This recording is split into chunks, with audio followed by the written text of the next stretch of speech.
ভাৰত কুমাৰ নামেৰে পৰিচিত বলিউডৰ প্ৰবীণ অভিনেতা মনোজ কুমাৰৰ দেহাৱসান 87 বছৰ বয়সত মুম্বাইৰ কোকিলাবেন ধীৰুভাই আম্বানী হাস্পতালত শেষ নিশ্বাস ত্যাগ প্ৰবীণ অভিনেতাগৰাকীৰ বিয়োগত মৰ্মাহত তেওঁৰ অনুৰাগীসকল সবিস্তাৰে এই মুহূৰ্তত লৈ আহিছোঁ এটা দুখবৰ বলিউডৰ প্ৰবীণ অভিনেতা মনোজ কুমাৰৰ দেহাৱসান মুম্বাইৰ কোকিলাবেন ধীৰুভাই আম্বানী হাস্পতালত শেষ নিশ্বাস ত্যাগ অভিনেতাগৰাকীৰ 87 বছৰ বয়সত দেহাৱসান ঘটায় মনোজ কুমাৰৰ পূৰব और পশ্চিম ক্ৰান্তি ৰুটি কপৰা और মকান আদিকে ধৰি বহু চলচ্চিত্ৰত কৰিছিল বলিষ্ঠ অভিনয় বলিউডত ভাৰত কুমাৰ হিচাপে পৰিচিত আছিল মনোজ কুমাৰ দেশপ্ৰেমমূলক ছবিত অভিনয়েৰে মন জয় কৰিছিল চলচ্চিত্ৰ প্ৰেমী 1992 চনত পদ্মশ্ৰী আৰু 2015 চনত দাদা চাহেব ফাল্কে বঁটাৰে বিভূষিত হৈছিল অভিনেতাগৰাকী ভাৰতীয় সিনেমালৈ আগবঢ়োৱা অৱদানৰ বাবে লাভ কৰিছিল এই বঁটা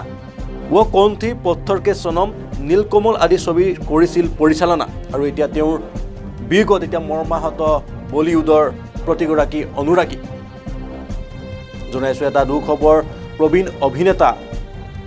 মনোজ কুমাৰৰ দেহাৱসান আৰু মনোজ কুমাৰৰ বিয়োগত এতিয়া অনুৰাগীৰ মাজত শোকৰ ছাঁ বলিউডত শোকৰ ছাঁ দেখিবলৈ পোৱা গৈছে আৰু প্ৰবীণ অভিনেতাগৰাকীয়ে অভিনয়ৰ লগতে কৰিছিল চলচ্চিত্ৰ পৰিচালনাও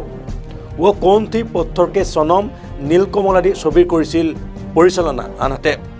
দেশপ্ৰেমমূলক ছবিত অভিনয়েৰে মন জয় কৰিছিল চলচ্চিত্ৰ প্ৰেমীৰ আৰু এতিয়া প্ৰিয় অভিনেতাগৰাকীৰ মৃত্যুত এতিয়া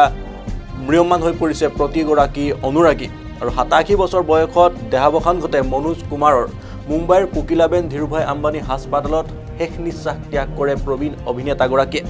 আৰু এতিয়া বলিউডৰ প্ৰবীণ অভিনেতাগৰাকীৰ বিয়োগত এতিয়া শোকস্তব্ধ বলিউড আৰু বলিউডত মনোজ কুমাৰ ভাৰত কুমাৰ হিচাপে পৰিচিত আছিল আৰু বিশেষকৈ দেশপ্ৰেমমূলক ছবিত অভিনয়েৰে মন জয় কৰিছিল মনোজ কুমাৰে আৰু 1992 চনত পদ্মশ্ৰী আৰু 2015 চনত দাদা চাহেব ফাল্কে বঁটাৰে বিভূষিত হৈছিল মনোজ কুমাৰ ভাৰতীয় সিনেমালৈ আগবঢ়োৱা অৱদানৰ বাবে লাভ কৰিছিল মনোজ কুমাৰে এই বঁটা ও কণ্ঠী পত্থৰ কে সনম নীলকমল আদি ছবিৰ কৰিছিল মনোজ কুমাৰে পৰিচালনা আৰু তাৰ সমান্তৰালকৈ পূৰব और পশ্চিম ক্ৰান্তি ৰুটি কপৰা और মকান আদিকে ধৰি বহু চলচ্চিত্ৰত বলিষ্ঠ অভিনয় কৰি দৰ্শকৰ মন জয় কৰিবলৈ সক্ষম হৈছিল প্ৰবীণ অভিনেতাগৰাকী এতিয়া প্ৰবীণ অভিনেতাগৰাকীৰ বিয়োগত এতিয়া মৰ্মাহত প্ৰতিগৰাকী অনুৰাগী